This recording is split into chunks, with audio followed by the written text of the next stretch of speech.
হেই, আমি সিলভার, আপনাদের দেখছেন 3M ইউটিউব চ্যানেল। তো চলুন শুরু করা যাক আজকে নতুন একটা স্টোরি।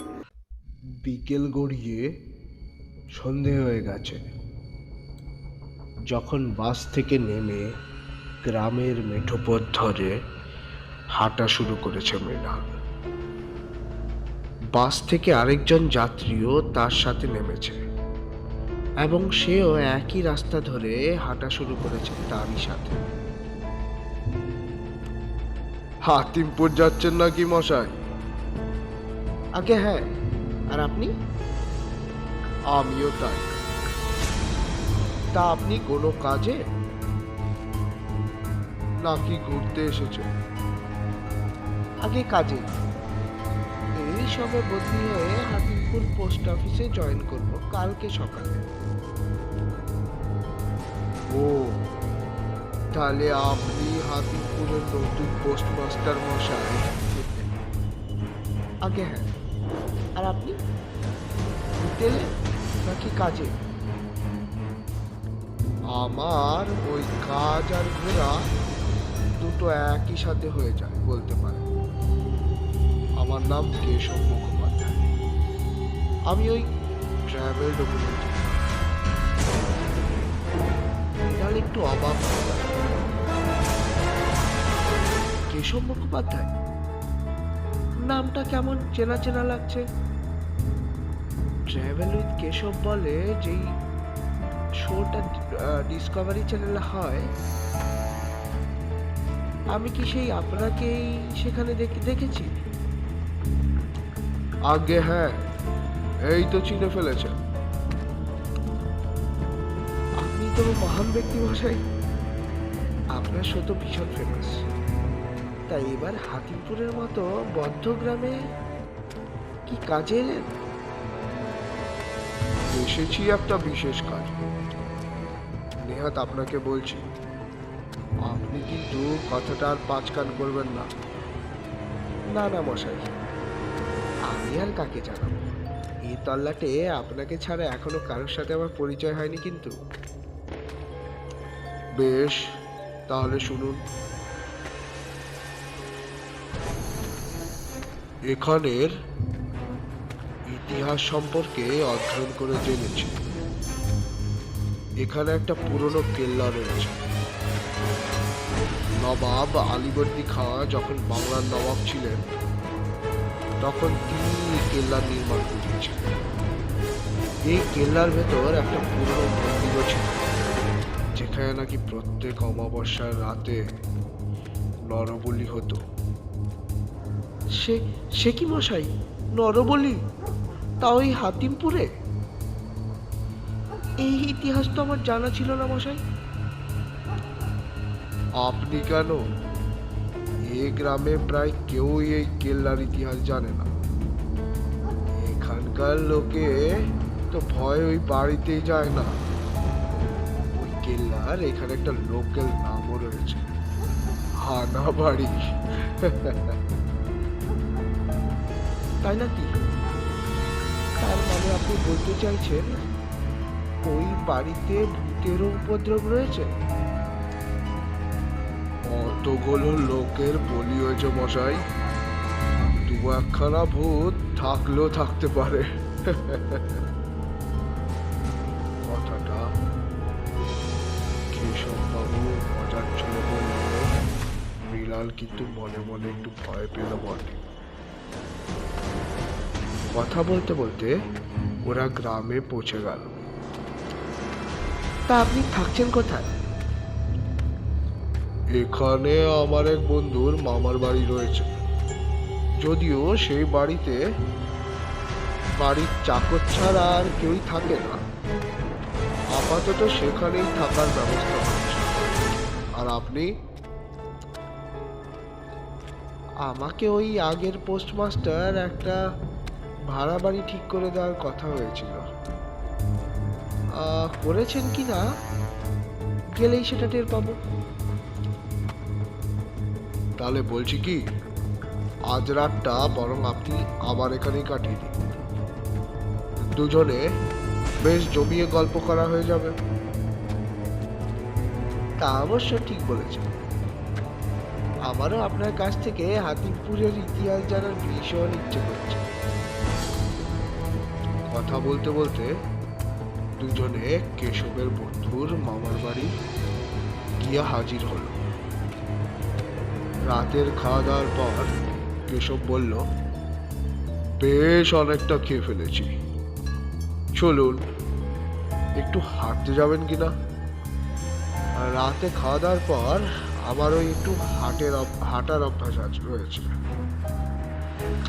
বেশ, চলুন তাহলে একটু হেঁটে আসা যাক। এই বাহানায় একটু আড্ডাও হয়ে যাবে আর গ্রামটাও একটু দেখা হয়ে যাবে। দুজনে হাঁটতে বেরিয়ে গেল। এখানে বেশ গ্রাম, চারিদিকে সবাই ঘুমিয়ে পড়েছে মনে হচ্ছে। দু একটা বাড়িতে মিটমিট আলো জ্বলছে। ওরা হেঁটে হেঁটে মেঠো পথ ধরে গ্রাম পেরিয়ে চলে এলো। একটু আগে যেতেই গ্রামের রাস্তাটায় এসে একটা পাহাড়ের নিচে একটা বিরাট দরজার সামনে এসে শেষ হয়ে গেল। সামনে তাকাতেই দেখলো একটা বিশাল কেল্লা। আরে, আমরা তো হাঁটতে হাঁটতে আপনার কেল্লার সামনে চলে এলাম মশাই। এমনি হঠাৎ দমকা হওয়ার সাথে বজ্রপাত শুরু হয়ে গেল। এই যা, ছাতাটা তো আনিনি, হঠাৎ এমন সময় বৃষ্টি, আর উপায় নেই, কেল্লায় ঢুকে দাঁড়াই, নালে ভিজে যাব। অগত্যা দুজনে কেল্লায় ভাঙা দরজার ভেতরে ঢুকল। চারিদিকে ঝড় বৃষ্টি যেন আরো বেড়ে গেছে। ওরা দুজনে কেল্লাটা ঘুরে ঘুরে দেখতে লাগলো। ভেবেছিলাম কালকে দিনের বেলা কেল্লাটার ভিডিওগ্রাফি করে ডকুমেন্টারিটা বানাবো। এমন ঝড় বাদলের রাতে বৃষ্টির মধ্যে যে বেশ একটা অ্যাডভেঞ্চার হয়ে যাবে তাও আপনার সাথে, সেটা ভাবতে পারিনি। যা বলেছেন, তবে আপনি যে বলেছিলেন এখানে কেল্লার মধ্যে একটা পুরনো মন্দির রয়েছে যেখানে নাকি নরবলি হতো, সেটা কি সত্যি? সত্যি বই কি, আলবাত ছিল। চলুন না খুঁজে দেখি। দুজন আস্তে আস্তে প্রবেশ করল। দেখেই বোঝা যাচ্ছে কেল্লাটা বেশ পুরনো। চারিদিকে দেওয়ালগুলো ভেঙে পড়েছে, ছোপ আর আগাছায় ভরে গেছে চারিদিক। ওরা দুজনে রাতের আধারে কেল্লাটা ঘুরে ঘুরে দেখতে লাগলো। আপনি তো বেশ সাহসী মশাই, আমি একা হলে কখনোই এই কেল্লায় ঢুকতাম না। এখনই কেমন গাটা ছমছম করছে। লালবাবু, জীবন তো একটাই, তার মধ্যেই যত ইচ্ছে, যত অ্যাডভেঞ্চার পূরণ করে দেওয়া উচিত। কখন কি হয়ে যায়, কতদিনই বা বাঁচবো, যা করার ইহজীবনেই করে ফেলা উচিত। চলুন মন্দিরটা খুঁজে দেখি। কেশব যতই অভয় দিক, মৃণালের কিন্তু বনের ভয়টা কাটেনি। দুজন কেল্লাটা খুঁজে দেখতে লাগলো, কিন্তু কোথায় সেই মন্দির? খুঁজতে খুঁজতে ওরা একটা ভাঙা দুয়ারের সামনে এসে দাঁড়ালো। এই দিকটা দিয়েই কেল্লার অন্দরমহলে যাবার রাস্তা মনে হচ্ছে। চলুন আমরা এদিক দিয়ে এগুই। আপনি ওদিকটায় খুঁজুন, আর আমি এদিকটায় দেখছি। যে আগে পাবে আরেকজনকে ডেকে। কেশব সোজা কেল্লার অন্দরমহলে ঢুকে পড়ল, আর মৃণাল বাইরে খুঁজতে লাগলো। অনেকক্ষণ খোঁজার পরও কিছু চোখে পড়ল না মৃণালের। কিন্তু এখনো কেশববাবু কোনো সাড়া পাচ্ছি না কেন? উনি কি অন্দরমহলেও মন্দির খুঁজে পাননি? এই ভেবেই এবার সাহস করে অন্দরমহলে ঢুকে পড়ল। কিছুটা এগোতেই যা দেখলো, ভয়ে যেন কেঁপে উঠল তার অন্তরাত্মা। তার সামনে এক বিশাল ভৈরবী মন্দির। কালী মায়ের চোখগুলো যেন জল জল করছে, যেন সোজা তাকিয়ে আছে তারই দিকে। সামনে বনের বেদি, আর সেখানে হাড়ি কাঠে মাথা দিয়ে শুয়ে আছে কেশব। এ কি কাণ্ড! আরে কেশব বাবু, আপনি কি করছেন? বলতে বলতে কালী মায়ের হাত থেকে বিশাল খড়গটা ঝড়াত করে খসে পড়ল সোজা কেশবের ঘাড়ে, আর এক নিমিষে কেটে ছিটকে গেল কেশবের মাথা। ভয়ে আটকে উঠল মৃণাল। কেশবের কেটে যাওয়া মাথাটা পড়ে আছে ঠিক কালী মায়ের পায়ের সামনে। এই দৃশ্য আর সহ্য করতে পারল না সে।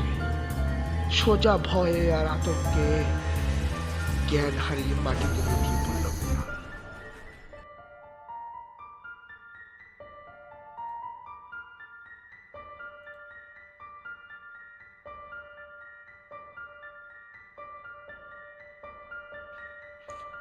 এমন আরো ভূতের গল্প শুনতে চ্যানেলটিকে সাবস্ক্রাইব করুন এবং বেল আইকনটিকে টিপে দিন।